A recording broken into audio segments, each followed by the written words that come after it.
Los niños son de Cristo, Él es su Salvador. Son joyas muy preciosas, cómprolas con su amor.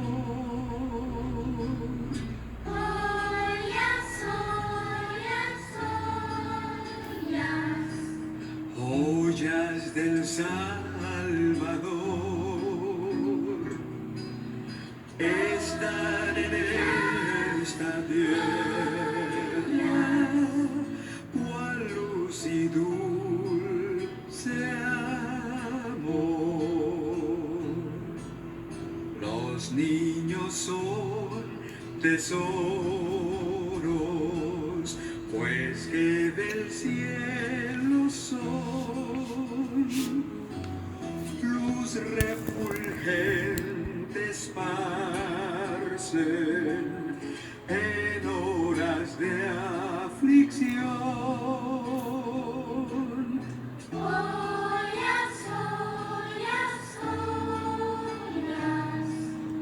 Joyas del Salvador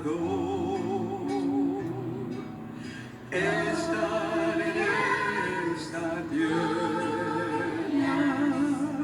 cual luz y dulce amor.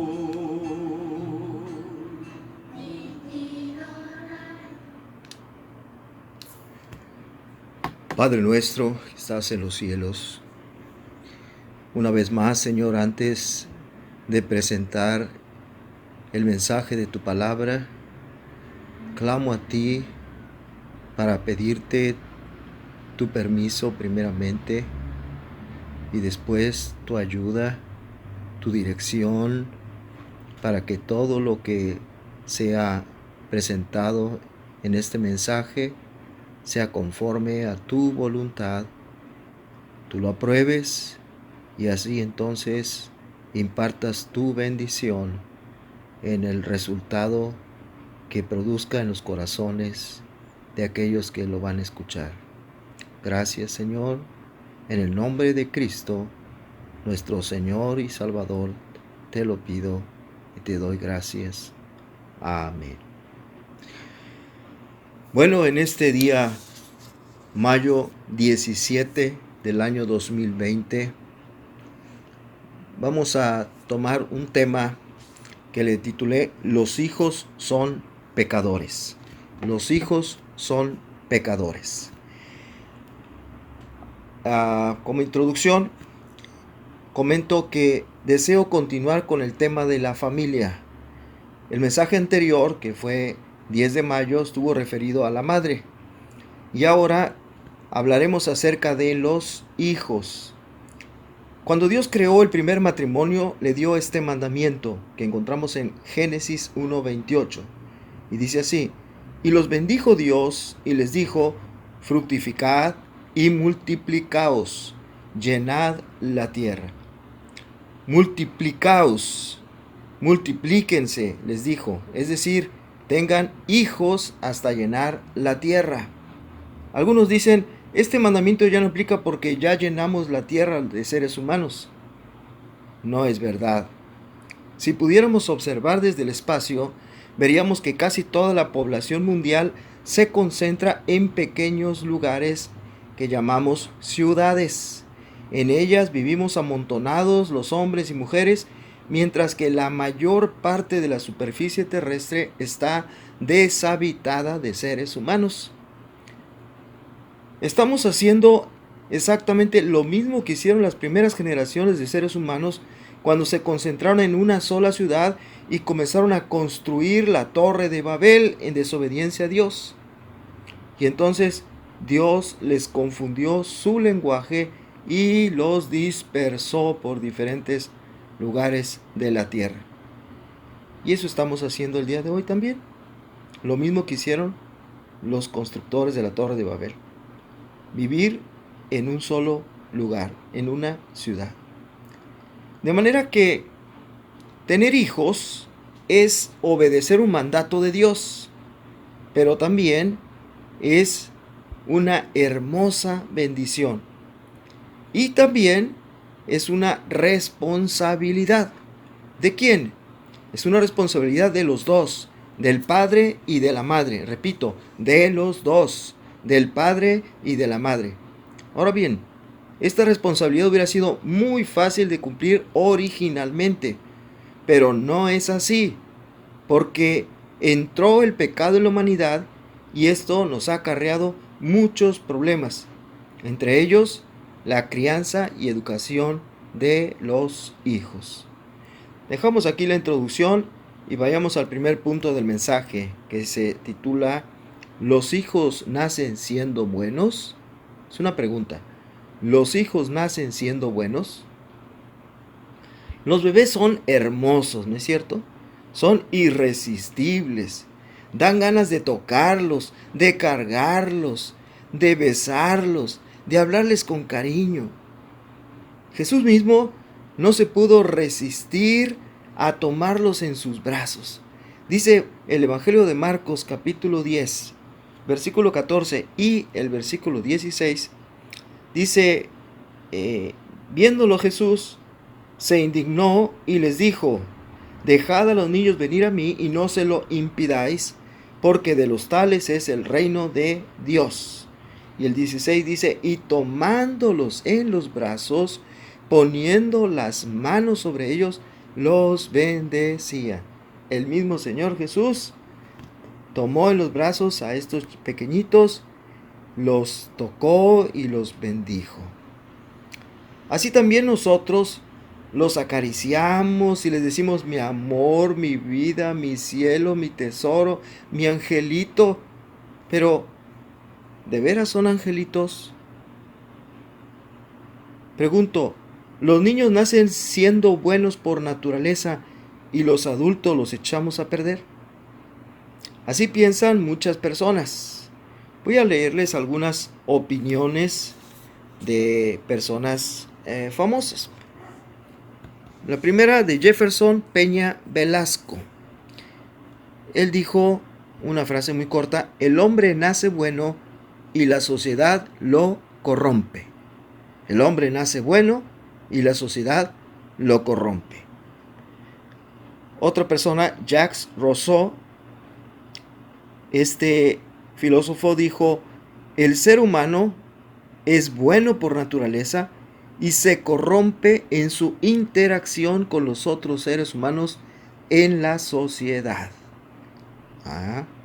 Repito, el ser humano es bueno por naturaleza y se corrompe en su interacción con los otros seres humanos en la sociedad. Uno más, Karl Marx, o Carlos Marx, como decimos en español, dijo él lo siguiente: la forma de pensar del ser humano está determinada por factores externos, factores de la sociedad que determinan la conciencia de las personas.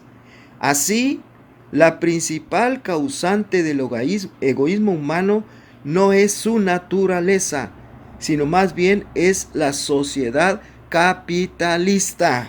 ¿Cómo la ven? La sociedad capitalista es la que tiene la culpa de que los seres humanos seamos egoístas. Así que, según este hombre promotor de la doctrina económica del socialismo, el capitalismo tiene la culpa de que el hombre sea egoísta. Entonces, en un país, pregunto, ¿en un país socialista no hay egoístas? Claro que sí. Entonces, ¿será verdad que los hombres nacen buenos y factores externos a él lo vuelven malo? ¿Será verdad? Bueno, la respuesta del Creador es no. No. Dios nos dice en su palabra que ya nacemos siendo malos por naturaleza, siendo pecadores. Lo podemos encontrar, por ejemplo, en el Salmo 51, nada más el versículo 5. Salmo 51, 5 dice: he aquí en maldad he sido formado y en pecado me concibió mi madre. ¿Se fijaron? En maldad he sido formado y en pecado me concibió mi madre, dice este salmo. Todos recibimos de la simiente de Adán una naturaleza pecaminosa, es decir, una inclinación natural para hacer el mal que se manifiesta desde muy temprana edad. Como dice Paul Washer, si a un bebé que está tomando su leche se le quita de pronto la mamila, bueno, ese bebé comienza a llorar, a patalear, exigiendo su alimento, porque es lo que él puede hacer, nada más. Pero si ese niño, dice Paul Washer, tuviera la fuerza y el tamaño suficiente, se levantaría, le daría una golpiza a su padre o a su madre, o hasta lo podría matar, para recuperar la mamila, y seguiría tomando su leche sin el menor remordimiento. Bueno, esto parece una exageración, pero la verdad es que todos los que somos padres sabemos que a un niño, a un pequeño, no hace falta enseñarle a que se porte mal, a que haga lo malo. Solito lo hace. Por el contrario, lo que todos los padres tenemos y debemos hacer es enseñarles a hacer lo bueno. Porque ellos, por naturaleza, tienden a hacer lo malo. Me dirán, ¿cómo qué le debo enseñar? ¿Cómo qué le debo enseñar? Bueno, pasamos al siguiente punto, que se subtitula Enseñanza a los hijos. Enseñanza a los hijos. Hay muchas cosas que podemos y debemos enseñar a nuestros hijos, y mientras más pronto, mejor. Como lo dice sabiamente la palabra de Dios allá en Proverbios 22, versículo 6. Muy conocido versículo que dice: instruye al niño en su camino, y aun cuando fuere viejo, no se apartará de él. Proverbios 22, 6. Instrúyelo cuando todavía es pequeño, para que cuando ya esté grande, no se aparte del buen camino. Así que, mientras más pronto, debemos enseñarle cosas importantes a nuestros hijos. Por ejemplo, yo voy a mencionar 4 cosas, no son todas, pues hay muchas más. Número 1, enseñarles a decir la verdad. Enseñarles a decir la verdad. Uno de los pecados más tolerados en la sociedad es la mentira. Tu hijo comenzará a mentir y va a oír a otros decir mentiras. Y puede creer que no es tan malo. ¿No es cierto? A un chiquitito, por ejemplo, se le cae un vaso de vidrio o tira un vaso de vidrio, se rompe, la mamá oye el ruido, viene y ¿quién tiró este vaso y lo rompió? Y el niño, yo no fui. O dice, fue mi hermanito. O entró el viento muy fuerte y se cayó solo. En fin, o el perro se metió y en fin, le echa la culpa a otras cosas cuando él fue el que lo hizo. Ya está mintiendo. Por eso los padres deben decirles a sus hijos que mentir está mal, que es pecado. Y mientras más pronto les enseñe esto, es mejor. Ahora, para enseñarlo, el padre también y la madre deben también cuidarse de no decir mentiras. Porque si no, no va a tener el respaldo moral para poder enseñar esto. Entonces, mientras más pronto enseñarle al niño que no debe mentir, que está mal, que es pecado. Aunque vea y oiga que otros lo hacen, él no lo debe hacer. Ya grande, quererlo corregir es muy, muy difícil que cambie. Yo conozco cristianos, estoy hablando de cristianos, adultos, que aunque saben que está mal, que es pecado, mienten con cierta frecuencia. Se quedaron acostumbrados a mentir y no pueden dejar de mentir. Lo triste es que no puedes tener confianza en lo que te dicen. Cuando te dicen algo, dices, pues quién sabe si sea cierto, lo voy a corroborar porque este hermanito de repente dice sus mentiras. Y es muy triste que no se le tenga a alguien confianza. La Biblia lo enseña y para empezar es uno de los 10 mandamientos. En Éxodo 20, versículo 16, Éxodo 20, 16 dice, no hablarás contra tu prójimo falso testimonio. No vas a decir mentiras. El Nuevo Testamento en Colosenses capítulo 3, versículo 9 dice, Colosenses 3, 9, no mintáis los unos a los otros, habiéndoos despojado del viejo hombre con sus hechos. El que esté en Cristo nueva criatura es, y esa nueva criatura no miente. No mintáis los unos a los otros. Un texto más, Efesios 4:25. Efesios 4:25 dice, por lo cual, desechando la mentira, hablad verdad cada uno con su prójimo, porque somos miembros los unos de los otros.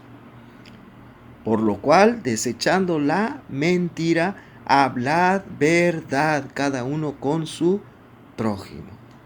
Entonces está bien claro, la Biblia nos ordena no mentir, sino hablar la verdad. No obedecerlo es pecado. Es pecado. Bien, número 2, se les debe enseñar cómo se forma una familia. ¿Cómo se forma una familia? En medio de tanta pecaminosidad y confusión que hay, tu niño debe tener bien claro que una familia se forma únicamente a partir de un papá varón, una mamá mujer, y hay que recalcárselo esto, casados, y después los hijos. Y después los hijos. Así es como se enseña, como se forma correctamente, aprobado por Dios, una familia. Un papá varón, que sea hombre. Una mamá mujer, que estén casados, y después los hijos. Enséñale y que memorice en cuanto pueda el versículo Hebreos 13:4. Hebreos 13:4. Y no nada más que lo memorice, sino explícale lo que quiere decir. Este versículo dice, honroso sea en todos el matrimonio y el hecho sin mancilla. Explícale, un hombre y una mujer pueden acostarse juntos y tener relaciones siempre que estén casados. Y eso es honroso, no es pecado delante de Dios. Pero, dice el versículo, a los fornicarios, a los que tienen relaciones sin estar casados, y a los adúlteros, los juzgará Dios. Entonces, enséñale este versículo, que lo aprenda, que lo repita y explícale lo que quiere decir. Hebreos 13:4. Honroso sea en todos el matrimonio y el hecho sin mancilla, pero a los fornicarios y a los adúlteros los juzgará Dios. Número 3. También enséñale integridad. Integridad. Una persona íntegra es aquella que siempre hace lo correcto, lo bueno, lo justo y lo honesto acorde a la voluntad de Dios en todas las áreas de su vida. No solamente en una cosa sí y en otra no. O en varias cosas sí y en alguna otra no. Bueno, sí, yo voy a serle fiel en esto a Dios y en esto, pero en esto otro, ahí que Dios no se meta. Eso es algo personal y nada más yo decido sobre eso. No. En todo, integridad. Tito, capítulo 2. Tito capítulo 2, versículos 7 y 8 dice así: presentándote tú, le escribe Pablo a Tito, en todo, fíjense, ¿en qué? En todo, ahí está la integridad. Presentándose tú en todo como ejemplo de buenas obras. Presentándote tú en todo como ejemplo de buenas obras. En la enseñanza mostrando integridad. En la enseñanza mostrando integridad. ¿Se acuerdan cuando a Jesús lo oían enseñar y decían que Él enseña como quien tiene autoridad y no como los escribas y los fariseos? ¿Por qué? Porque Él enseñaba con integridad. Lo que Él decía, lo vivía. Lo que Él enseñaba, Él mismo era ejemplo de eso que enseñaba. En cambio de los fariseos, Jesús dijo a sus discípulos: hagan lo que ellos dicen, pero no hagan lo que ellos hacen, porque dicen y no hacen. Eso es no ser íntegros. Enséñale a tu hijo a ser íntegro, a tener integridad. Voy a terminar el pasaje. Dice: en la enseñanza mostrando integridad, seriedad, palabra sana e irreprochable, de modo que el adversario se avergüence y no tenga nada malo que decir de vosotros. Y número 4, también hay que enseñarle, y esto es muy importante, lo decía yo en el mensaje pasado al final, que es un pecador. Enséñale a tu hijo que él es un pecador y necesita al Salvador. Y necesita a su Salvador. En cuanto pueda ser capaz de comprenderlo, los padres deben enseñar a su hijo el mensaje del Evangelio. ¿Se acuerdan lo que yo decía en el mensaje anterior, hace una semana?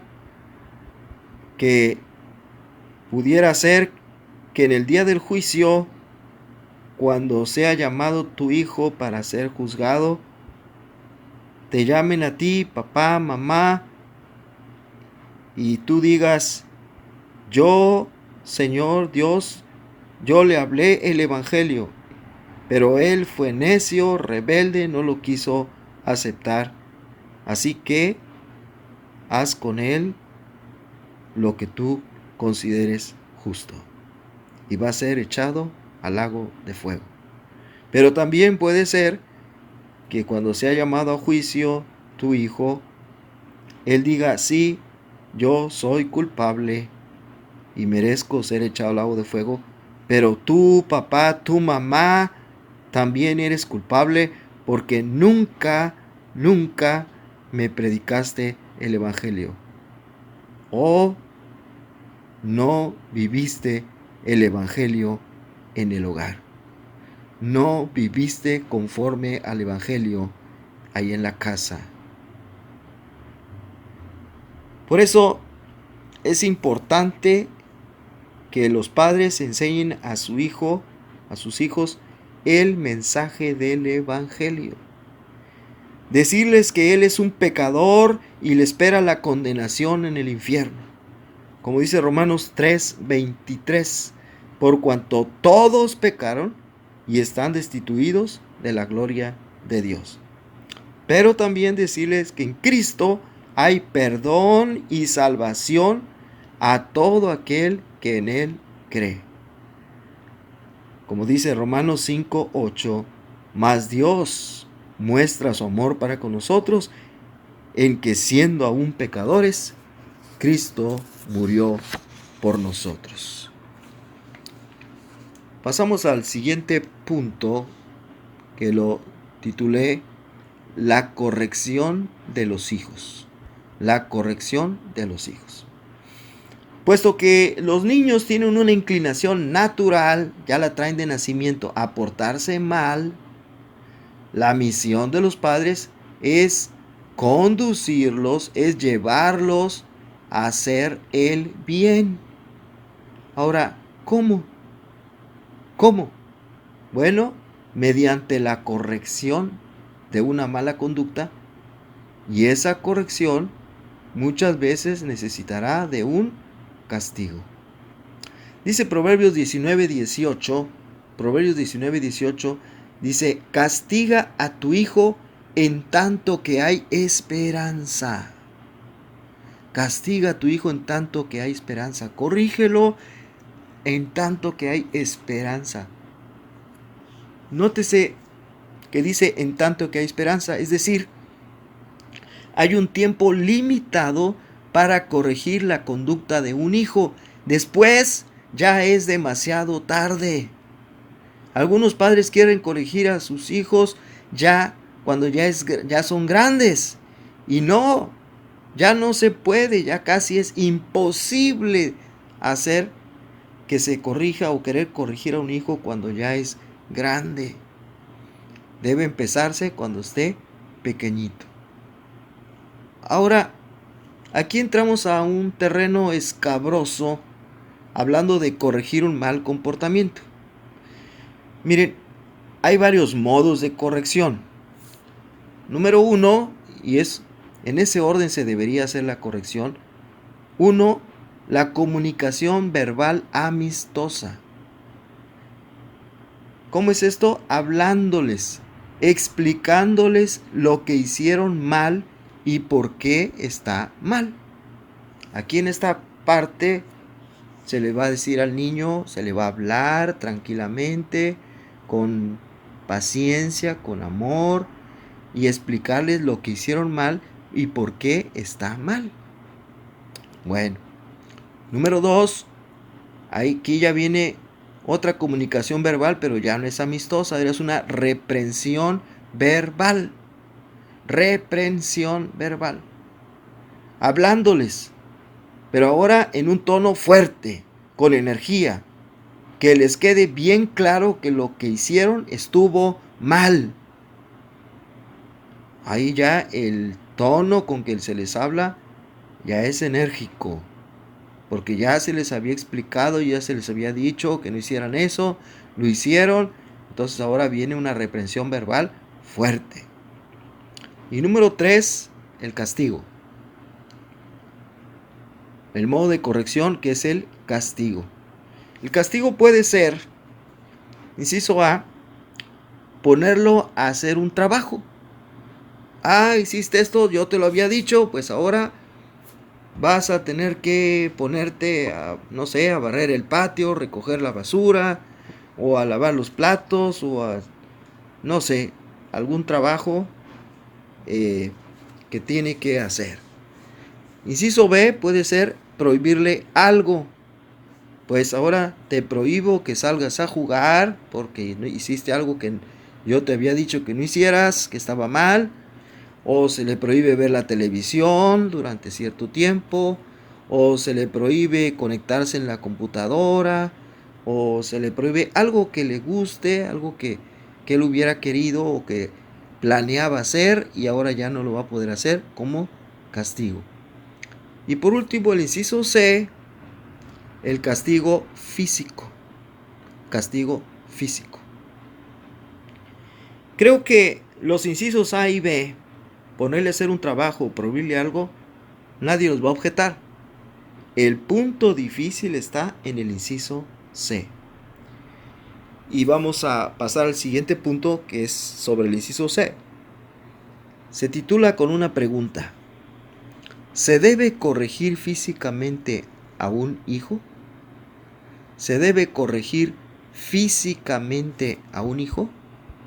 O sea, un castigo físico. La respuesta a esta pregunta va a depender de a quién acudamos para hallar la respuesta. Empecemos por escuchar la opinión del mundo actual.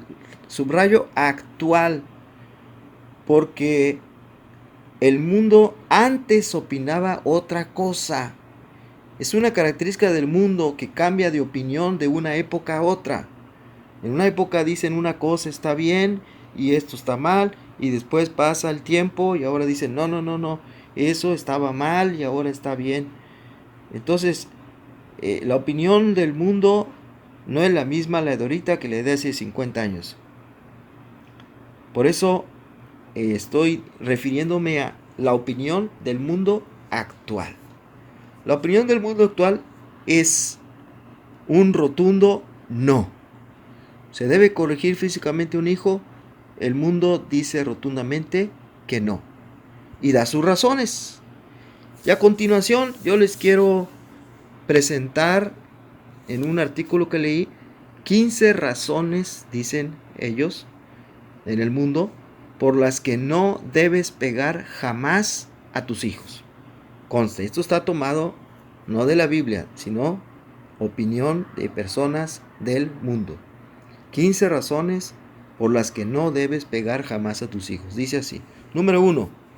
Paraliza la iniciativa del niño. Paraliza la iniciativa del niño, bloqueando su comportamiento y limitando su capacidad para resolver problemas. Ándale. Se vuelve menos capaz para resolver problemas cuando se le hace castigo físico. Eso es opinión del mundo. 2. Ustedes medítenlo si es cierto esto o no. Número 2. No fomenta la autonomía de los niños. No fomenta la autonomía de los niños. Qué interesante. ¿Quieren que los niños sean autónomos? ¿Qué es autonomía? Autonomía es la facultad para obrar según su criterio. En otras palabras, el castigo físico no fomenta que los niños hagan lo que se les pegue la gana. Y según ellos esto es malo.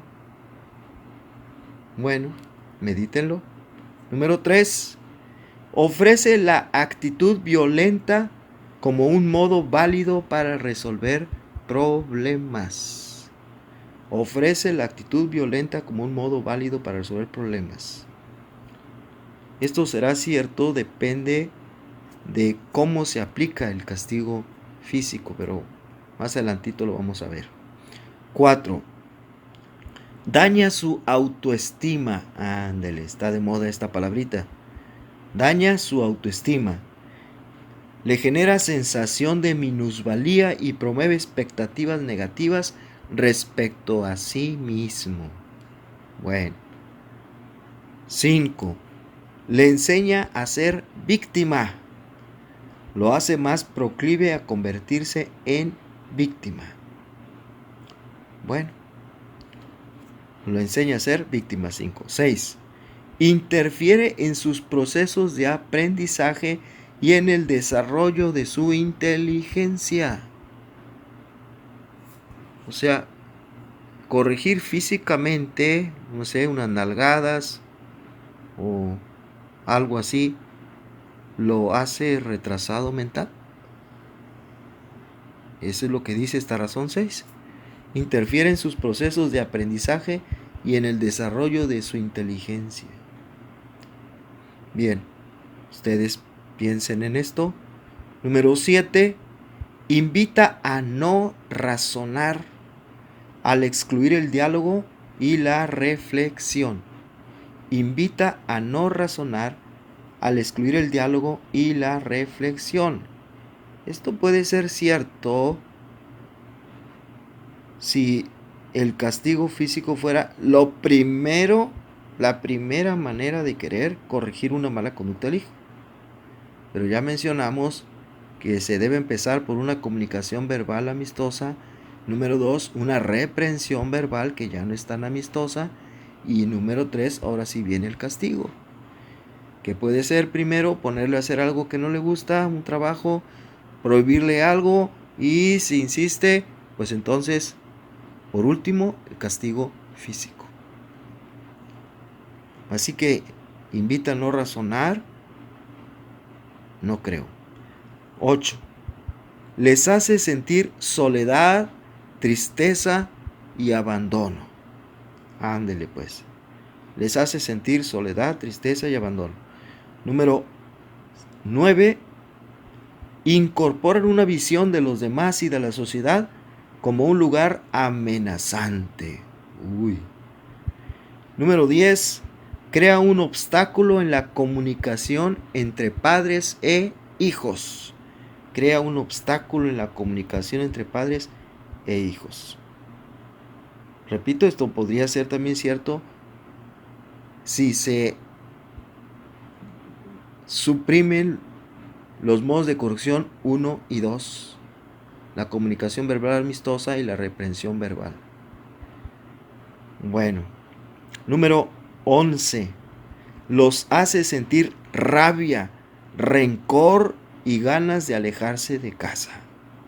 Los hace sentir rabia, rencor y ganas de alejarse de casa.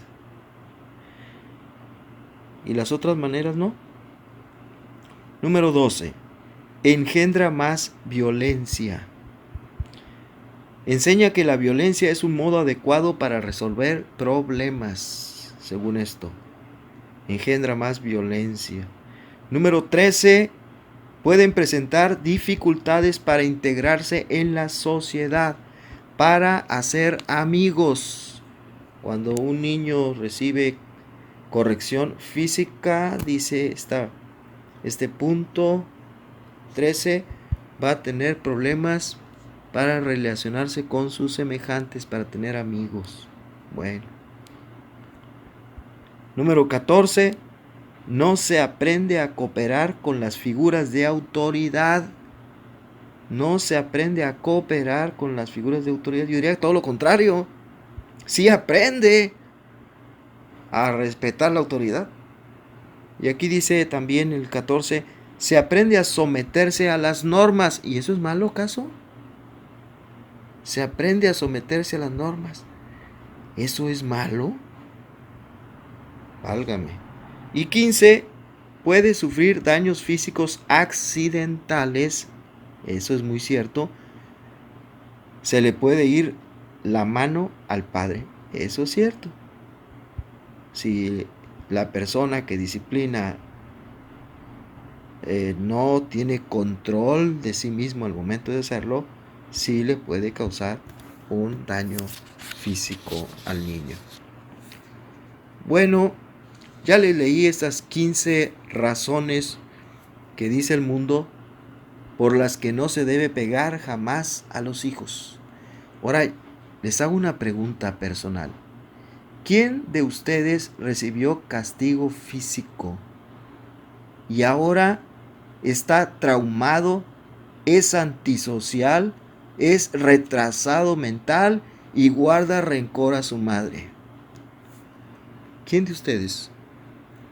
Puede decir, sí, yo. Bueno, yo fui de los que recibieron castigo físico y no me considero ni traumado, ni antisocial, ni retrasado mental, ni para nada rencor contra mi madre o contra mi padre.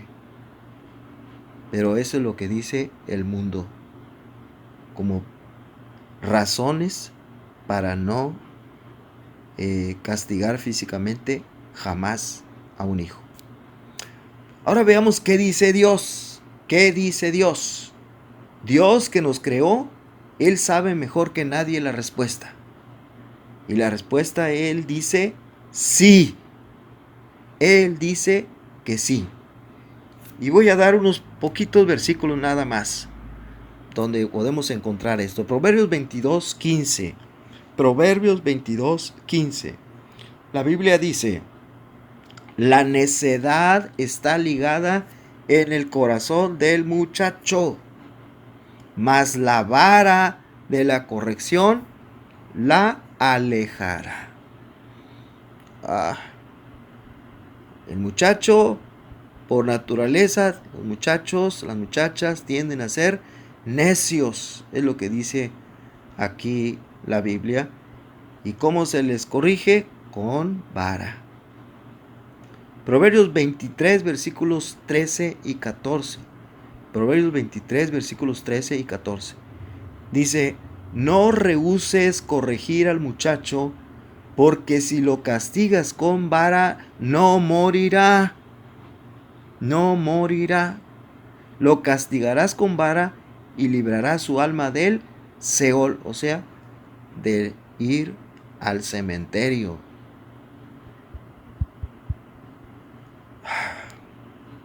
Me acuerdo de algo que leí hace tiempo de un padre que todos los domingos iba al cementerio y caminaba por entre las tumbas hasta que llegaba a la tumba donde estaba su hijo. Y allí todos los domingos él se ponía a llorar y decía: oh hijo, perdóname, perdóname. Si te hubiera corregido desde un principio, si te hubiera enseñado lo que es correcto, tú no hubieras terminado como terminaste. Su hijo murió a los 31 años de edad. Murió balaceado por la policía en un enfrentamiento que tuvo a balazos con la policía. Su nombre fue el famoso delincuente Dillinger, un asaltabancos, un asaltante muy peligroso, considerado el enemigo público número 1 en su tiempo, Dillinger. Y su papá cada domingo acudió al cementerio y con lágrimas decía: perdóname, hijo, perdóname, porque no te enseñé, no te eduqué a tiempo para que no te fueras por ese mal camino, y ahora estás en esta tumba. Por eso dice Proverbios 23, 13 y 14: no rehúses corregir al muchacho, porque si lo castigas con vara, no morirá. Lo castigarás con vara y librarás su alma del Seol. Y este padre de este famoso delincuente Dillinger no hizo lo que dice este versículo. Proverbios 29, 15. Proverbios 29, 15 dice: la vara y la corrección dan sabiduría. La vara y la corrección dan sabiduría, mas el muchacho consentido avergonzará a su madre. Esto dice Dios. Lo otro lo dice el mundo. ¿Tú a quién le consideras que tiene la razón? Solo quiero hacer una precisión con respecto al castigo físico. Nos advierte la Biblia en Efesios 6:4: y vosotros, padres, no provoquéis a ira a vuestros hijos. Y vosotros, padres, no provoquéis a ira a vuestros hijos. ¿Cómo evitar provocar a ira a los hijos cuando se les corrige? Bueno, para ello el castigo físico, primero, no debe ser la primera opción, sino la última. El castigo físico no debe ser la primera opción, sino la última. Hay padres que el hijo hace algo malo y luego, tas. Lo primero que hacen es sonárselo. No. Segunda cosa, no debe ser administrado con ira y violencia. No debe ser administrado con ira y violencia. El padre, la madre debe estar en control de sus emociones, y si no, no lo haga. Pero debe tener perfecto control de sus emociones. No lo debe hacer con ira. Vas a ver, y no, tas. Así no. Mejor no hacerlo. Si no te puedes controlar, si no sabes medirte, si no sabes hacerlo con tranquilidad, con amor, diría yo, entonces no lo hagas. Y tercera cosa, sí debe ser con justicia. Con justicia. ¿Qué quiero decir? Bueno, antes de corregir a tu hijo con castigo físico, pregúntate: ¿estás seguro de que fue él? Supongamos que se rompió algo ocurrió, y tú te vas sobre él: tú lo hiciste, tú fuiste. ¿Estás seguro? ¿Estás seguro de que fue él? Si no estás seguro, no debes utilizar el castigo físico. Pregúntate también: ¿le advertiste antes que no hiciera eso? ¿Le advertiste? ¿Hablaste antes con él? ¿Le explicaste que no debe hacerlo y por qué no debe hacerlo. Lo reprendiste después de que lo hizo y aún así lo siguió haciendo, ok. Si no, no debes usar el castigo físico. No sería justo. Y una última pregunta que te debes hacer es, ¿lo hizo con mala intención? ¿Lo hizo con mala intención? ¿O fue un accidente? ¿O fue jugando? Los niños son niños. Y todos los niños quieren jugar y juegan. Un niño agarra una pelota y empieza a jugar con la pelota, la patea, porque es niño. Y si en una de esas la pelota se va contra el vidrio de la ventana y lo rompe, fue jugando. No tenía la intención de romper la ventana del vidrio y por lo tanto no debe ser castigado con violencia, con un castigo físico. En cambio, si el niño agarra una piedra y por enojo, lo que sea, y la avienta contra el vidrio, la ventana y la rompe, eso ya no fue ni accidente ni jugando, fue con toda la intención. ¿Me expliqué bien? Entonces, ¿lo hizo con mala intención? ¿O fue un accidente? ¿O fue jugando? El niño iba caminando con el vaso de vidrio, se tropezó y se cayó al suelo y se rompió el vaso. ¿Lo hizo de mala intención? No. Entonces no le pegues. Entonces no le pegues.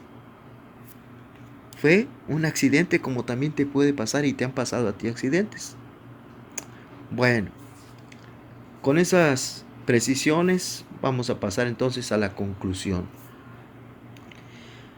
Proverbios 13:24 dice, el que detiene el castigo a su hijo aborrece, mas el que lo ama desde temprano lo corrige. Mi hermano, mi hermana, corregir al niño es trabajo de los padres, no de la maestra en la escuela, ni del pastor, ni de nadie más. Es trabajo de los padres. Además, nadie te amenazó, nadie te puso una pistola en la cabeza para casarte y tener hijos. Ahora es tu responsabilidad, ahora que los tienes, es tu responsabilidad dedicarles tiempo, educarlos, jugar con ellos, acompañarlos, abrazarlos y por supuesto disciplinarlos. Algunos padres dicen, mi hijo es un malcriado. Bien dicho, es un mal criado. Mal criado. ¿Por quién? Por sus padres. Por sus padres. ¿De quién es la culpa? De sus padres. Padre, madre, cumple tu responsabilidad como padre o madre. Que un día no vengas con el pastor a contarle tus graves problemas con tu hijo y él te diga lo único que queda por hacer. Vamos a orar por él. No hay otra cosa. Vamos a orar por él. Dios les bendiga. Que este mensaje haya sido de reflexión para sus corazones, a los que son papás o lo van a llegar a ser. Vamos a orar para terminarlo. Padre nuestro,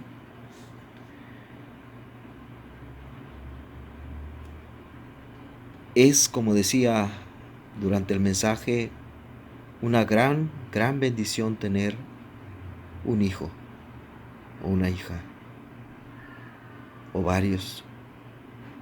Es una gran bendición, sin duda. Es algo muy hermoso. Pero también es una difícil responsabilidad.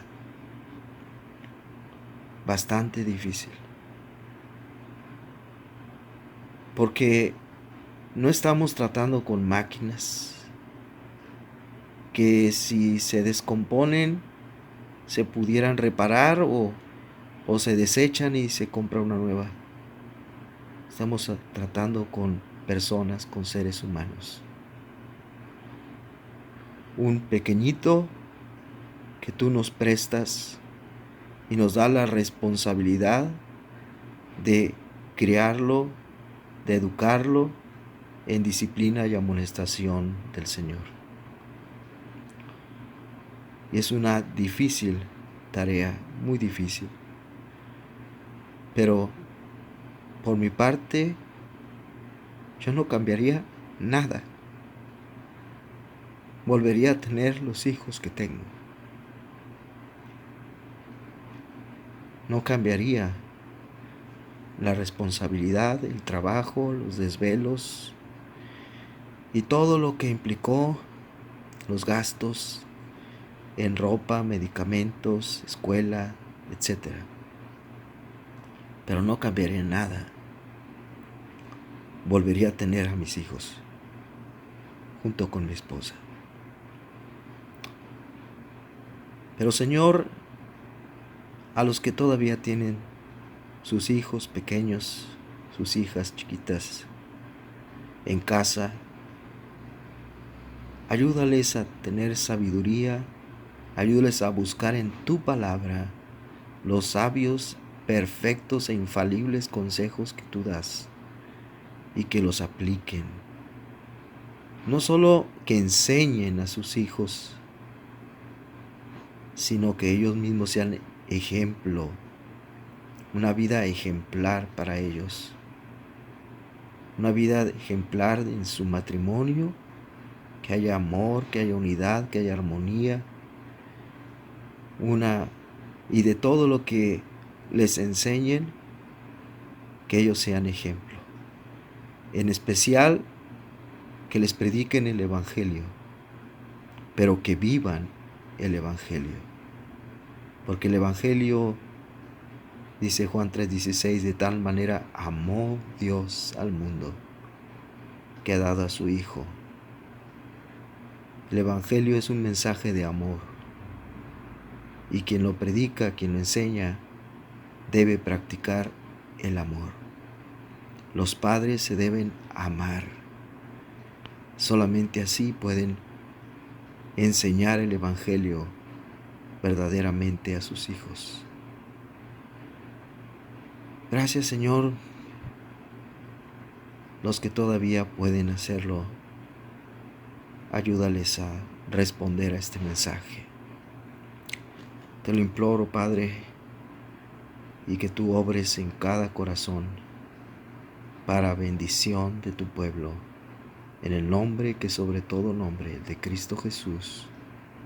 Amén, amén y amén.